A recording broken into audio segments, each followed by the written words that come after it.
So why is backwards safe? Okay, that's a good question. Okay, because wild horses go forward. All right, so if all you can do is just kind of manage chaos and go forward, then you're not in control. All right, but if you teach your horse to slow down, stop, and reverse, you can safely get away from trouble. Okay, say you're out on a trail ride and something's scary over there, right? You want to be able to point their nose at it and back away and get safe, versus them going, I'm gone, and they spin, bolt, and buck. All right, so we're teaching them a new response versus just acting like prey animals. Back away. Get safe by going the back door. I can ride a backup way better than a spin. Yeah. Yep. So what would a spin riding look like on an obstacle? Spin on and the go? ground, yeah. Like spin and go? Mm-hmm. Oh, and they're just like shooting out the other way? Mm-hmm. It's like out of control. You're just leading them towards it and they're just like, I gotta go. So it would be like Chevy's They'll roll run back over you. and he takes off. Yeah. Yeah. Yeah. Yeah, you don't want that. If he's doing it on the ground, he's going to do it in the saddle. So what people don't understand is that it's the same brain, whether you're standing on the ground or riding on their backs.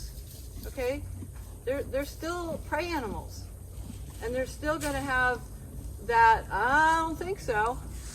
And once you're up here, they can take you places, you know. And on the ground, they can knock you over. They can say, "I'm out." Right? It's very dangerous when horses spin and go.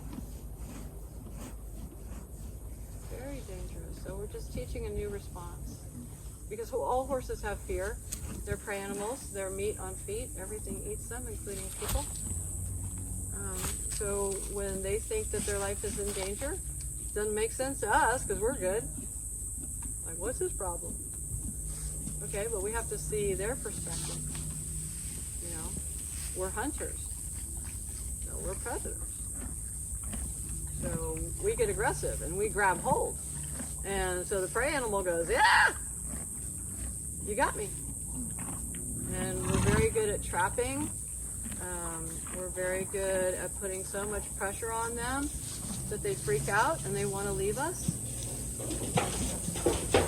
So we have to ask ourselves, if our horse is trying to leave, what did we do or what didn't we do to help them? You know, we have to be the adult.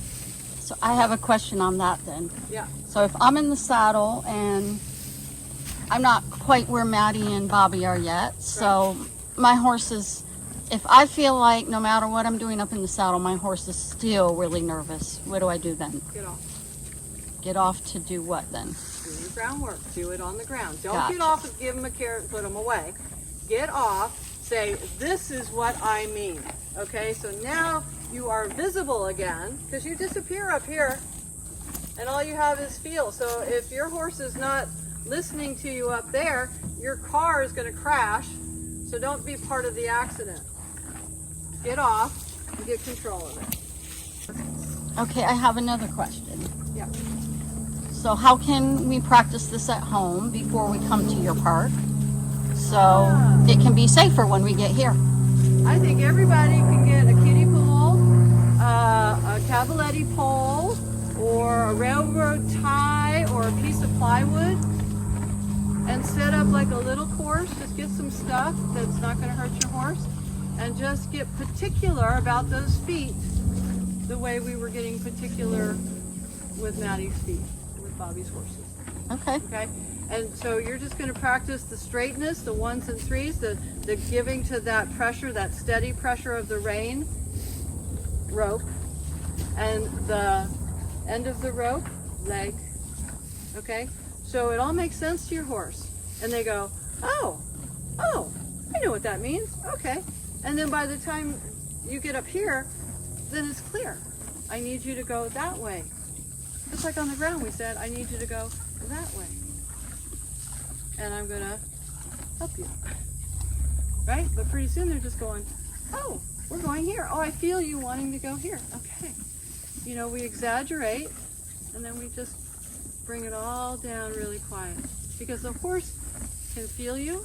You can feel a fly. So he can feel you and your intention and my energy's up, and the horse is going, I'm not going. All right, well then you're going to add a little rope, a little leg, a little spank, and say, excuse me, I need you to respond. We need connection, relaxation, and responsiveness. Always.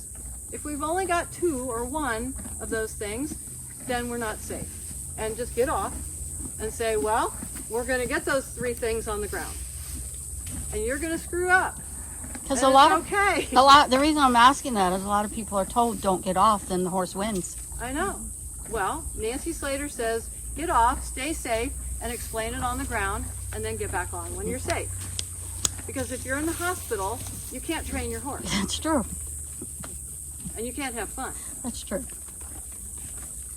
So do right by the horse by getting off and Help them. help them. Explain it. We saw Piper was like, I don't know. She didn't know. I didn't know, and if you can't get it through to your horse because for whatever reason, have someone help you.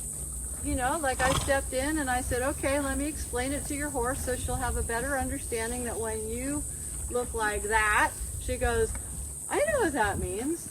Okay, sometimes we need a coach. Hi, Josie. So it is very odd to me that horse people don't always have that mindset. I could benefit from coaching. My horse would benefit from coaching. Right. And it's like if you get stuck, that's how you get unstuck. Yeah. I rode with my mentors, okay? And, learning is uncomfortable and you make mistakes and at night you go, oh man. But you just keep going because if you keep going, then you start getting really special stuff. You get a horse that was so shut down and so you couldn't touch her brain. You couldn't touch this horse's brain. She was gone. Okay, and now she's got a personality for the first time in her life. She's 16, and now she's feeling like she can be herself. She can be the colt that she was never allowed to be. Okay, because it was all about performance. And you must do it. It's like, wow, it's not a pickup truck. Okay, it's not something to just, bang on. Now, if my horse needs to be corrected, yeah, I'm going to correct him because that's what they do with each other. They get pretty rough with each other. I'm sure that little mini, he can be pretty rough when he wants his way. If you look at Piper's back end right now, you can see how rough Chevy's been with her, telling her not that. Right. So we Not just that. fix it one time, leave it alone, move on, and see if we can present it softly again. And just start all over, like it never happened. And if we can do that, the horse goes, I really like the way you think. But if we're all task-oriented and say, I got to do that obstacle because we're practicing, for this challenge, and we got to do it, then you're missing the whole point. The horse will do it for you when he believes in you as a friend, he trusts you 100%, and he respects you 100%, okay? And he's not pushing on you. He's not stepping on your foot. He's not hard to lead, okay? They act like a partner. Wait for me until further notice. So you set up the best deal, you offer the best deal, and the horse goes, yeah, well, my friends are down there, and I'm up here with all these people and horses I don't know, and this horse is good. So, this is the goal for me, and hopefully people want the same thing and have fun with their horse and be safe.